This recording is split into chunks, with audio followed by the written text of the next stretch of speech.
Vamos a ver cómo funcionaría este tema de una función y su inversa, pero gráficamente nada más. Esto es algo que no requiere tanto análisis como algebraico, sino simplemente entender la definición básica de función inversa. Esto que dice aquí, en un asterisco, que es solo creciente o solo decreciente, es la condición necesaria para que la gráfica de una función tenga inversa. ¿Por qué? Porque recordemos que la inversa es intercambiar el x por el y. Entonces, este eje y va a pasar a ser el eje x. Y este eje x va a pasar a ser el eje y. En realidad lo que va a hacer el gráfico es como girar, dicho de una forma como general. Entonces, si uno tiene una función que va para abajo y luego va para arriba, si yo giro el gráfico, esa función quedaría girada básicamente. Y si va para abajo y para arriba, vean que en este caso yo simplemente la estoy girando y está incumpliendo la condición de ser función, porque está tocando en dos puntos cada punto como de la gráfica, de la línea. O sea, cada línea vertical está tocando en dos puntos a la gráfica. Entonces, aquí no hay en realidad mucho que analizar. Esto es simplemente una condición. Es como puede saber uno si gráficamente una línea o una figura tiene función inversa. Simplemente tiene que cumplir eso. Solo ir para arriba puede ir en la dirección que sea, o ir para abajo, igual en la dirección que sea, pero en ningún momento cambiar. En ningún momento. Ahora, a la hora de, si uno tuviera, por ejemplo,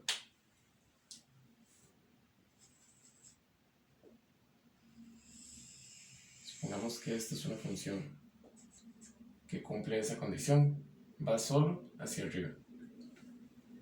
Si yo quisiera encontrar la inversa de esa función,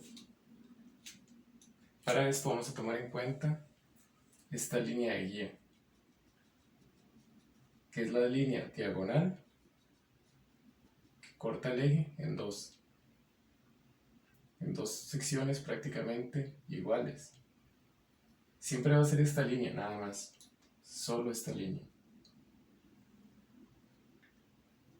Esa línea resulta que si esta es la gráfica de una función, si yo quisiera saber cómo es su inversa, va a funcionar como un espejo en realidad al otro lado. Si esta es la gráfica f, su inversa estaría reflejada por esa línea, como si fuera un espejo, es decir, este punto debería tener alguien enfrente y debería la función hacer de una trayectoria bastante similar.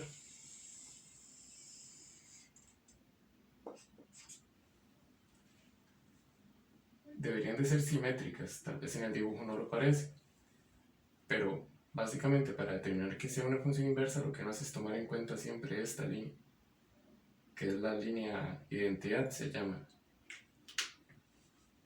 Y lo que uno va a hacer siempre es simplemente reflejar la función con respecto a esa línea.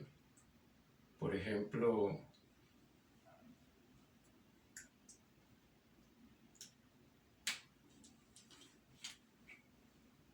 suponiendo que esto es una función, queremos calcular la inversa, va a ser lo mismo, pero en el otro lado, en la otra dirección. Reflejado, como si uno estuviera justo al frente del otro, como en un espejo. Recordemos que en un espejo, si uno se refleja, si esto fuera, bueno, una letra P, se reflejaría siempre de frente. Pasa lo mismo acá. Dicho de otra forma, o haciendo otro ejemplo, aquí en realidad no se toma en cuenta todo lo que se vio en cuanto a la definición algebraica de la función inversa, porque no hace falta. Lo único que hace falta es tomar la línea de guía y a partir de ahí simplemente reflejar la figura que esté.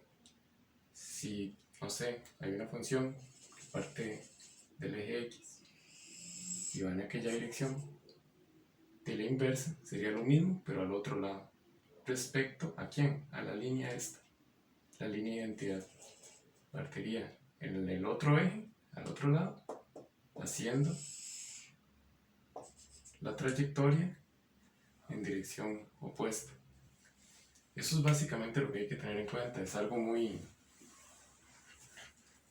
como más de entender cómo reflejar algo que ver ya cómo graficar algo matemáticamente. Y siempre, en el 100% de los casos, uno puede trazar la gráfica de su inversa tomando en cuenta este método. Así uno puede identificar básicamente en el examen lo que podría venir, qué par de gráficas serían inversas, serían las que cumplen eso, que respecto a esta línea, siempre va a ser justo esta línea, la que es diagonal y pasa por el cero y parte el plano en dos secciones completamente iguales. Entonces, una gráfica y otra que se reflejen respecto a esa línea van a ser inversas en el 100% de los casos.